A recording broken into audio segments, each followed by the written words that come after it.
Entonces dice la Escritura que un varón de Dios, por palabra de Jehová, vino a Judá, a Betel, y estando Jeroboam junto al altar para quemar incienso, aquel varón clamó contra el altar por palabra de Jehová, y que dijo: altar, altar, así dice Jehová, he aquí que a la casa de David nacerá un varón llamado como Josías, y sobre ti que hará, quemará a los sacerdotes que sacrifican en los altos, y sobre ti quemarán huesos de hombre. Sentenció ese lugar de adoración, que no era el correcto, que Dios no lo había establecido así, e hizo una profecía contra ese altar. Entonces sigue diciendo que cuando el rey Jeroboam oyó la palabra de aquel varón de Dios que había clamado contra el altar en Betel, extendió su mano desde el altar y dijo: prendedle. ¿Le gustó al rey que lo reprendieran? Definitivamente que no. Porque se consideraba como intocable, el máximo líder. Se consideraba que él como rey tenía una investidura que podía hacer lo que él quisiera. Pero Dios le envió un profeta que lo reprendió. Y entonces, ¿qué sucedió? La mano que había extendido contra el profeta se le secó y no la pudo enderezar. Y el altar se rompió y se derramó la ceniza del altar conforme a la señal que el varón de Dios había dado por palabra de Jehová. Ahora viene el comentario del espíritu de profecía. Bueno, aquí está el becerro de oro. Eso fue lo que imitó. Es decir, Jeroboam estaba imitando un culto pagano. ¿Era pagano el culto al becerro? Por supuesto que sí. ¿Hay justificación para imitar un culto que no ha sido establecido por Dios e implementarlo en el culto de Dios verdadero? ¿Se puede hacer ese sincretismo? ¿Cómo le llamaron a esta festividad cuando Moisés estaba en el monte? Le llamaron fiesta para Jehová. Es decir, que la fiesta, el becerro de oro y toda la celebración se la habían dedicado ¿a quién? A Dios. Pregunto, por el hecho de decir que es para Dios, ¿hacía aceptable ese tipo de adoración? No lo hacía aceptable. Definitivamente que no. Porque Dios no acepta el sincretismo. Si lleva elementos que Dios no ha establecido, si lleva elementos que contradicen lo que Dios ha revelado, Dios no lo acepta. Aunque se le llame la fiesta de Jehová. Así es que dice la sierva del Señor, quiero leerlo aquí bien, desde acá.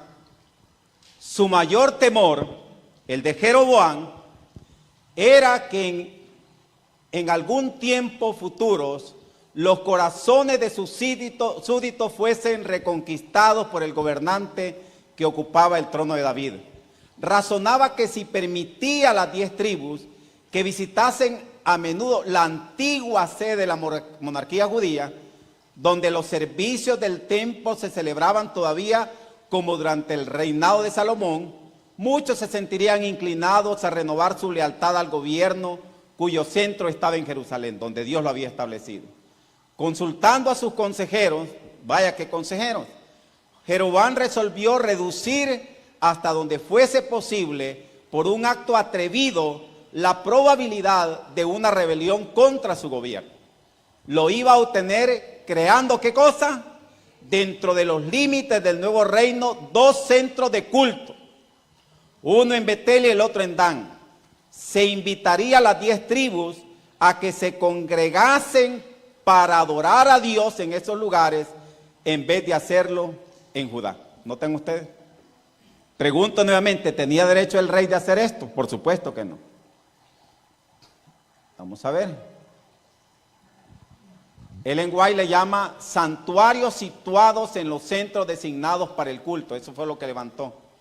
Tan intenso era el deseo que tenía Jeroboam de mantener a las 10 tribus alejadas de Jerusalén o del centro del culto verdadero, que no percibió la debilidad fundamental de su plan. No consideró el gran peligro el cual exponía a los israelitas. La más imprudente de las medidas, declaró con insistencia: harto habéis subido a Jerusalén. Así es que, así fue invitado el pueblo a postrarse delante de imágenes de oro y a adoptar, ¿qué cosa dice? Formas extrañas de culto. Noten ustedes. Formas extrañas de culto. ¿Cuáles eran las formas extrañas de culto? Eran aquellas formas de culto pagano y que Dios no había aprobado. Jamás Dios permitiría que se hiciera un sincretismo en su pueblo. Así es que el atrevido desafío que el rey dirigió a Dios al poner así a un lado instituciones divinamente establecidas, desplazarlas por otro tipo de culto, no quedó sin reprensión. Aún mientras oficiaba y quemaba incienso durante la dedicación, y ahí aparece la cita que le dijo el profeta: altar, altar, así ha dicho Jehová. Así que, mis queridos hermanos, hay una preocupación por lo que está implementando en algunos lugares. Y me voy a ir a la publicación oficial de la División Interamericana. Y yo sé que la mayoría ha oído hablar acerca de esto, de iglesias amigables, que son nuevas iglesias, pero vamos a leerlo, la declaración oficial, como lo dice. Oigan ustedes, hay nuevas congregaciones adventistas del séptimo día, que se están tornando más visibles en todo el territorio de la División Interamericana. Los congregantes o los que se congregan se están reuniendo en espacios que, ¿qué cosa dice? Difieren de una iglesia tradicional. Es algo diferente.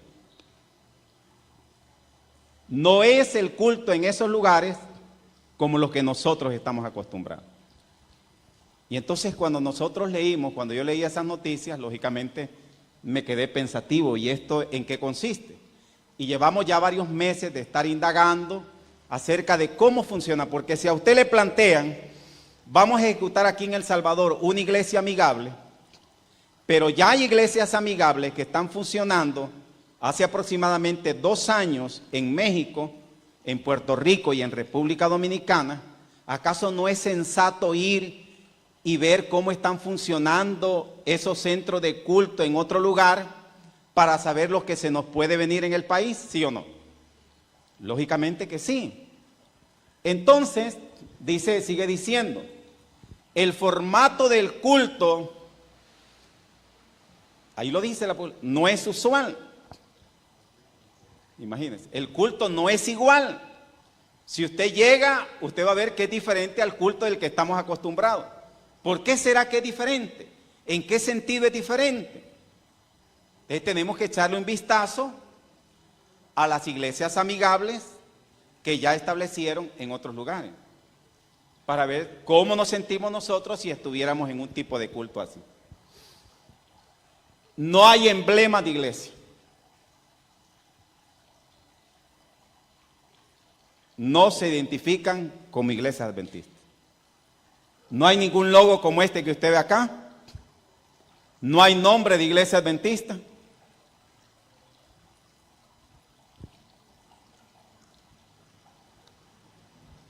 Ni siquiera el logotipo de la iglesia adventista. Sí hay música. Por supuesto, la música no falta. Y vamos a ver qué tipo de música. Mensajes centrados en la Biblia. Y actividades y eventos específicos en el día sábado y durante la semana. De lo que está dicho ahí, cualquier adventista, no es cierto, quisiera saber en qué consiste eso. Y se ha estado pidiendo información en qué consiste y ha habido un secretismo terrible. Todavía hay una hoy en la mañana, hice una pregunta al aire en un programa en vivo, que se iban a dar información. ¿Es pecado hacer esta pregunta? No le van a informar a la iglesia, siendo que hoy se iba a inaugurar la iglesia amigable en El Salvador. No le van a informar en qué consiste la iglesia amigable. Silencio total. Hoy se inauguró la iglesia amigable en El Salvador.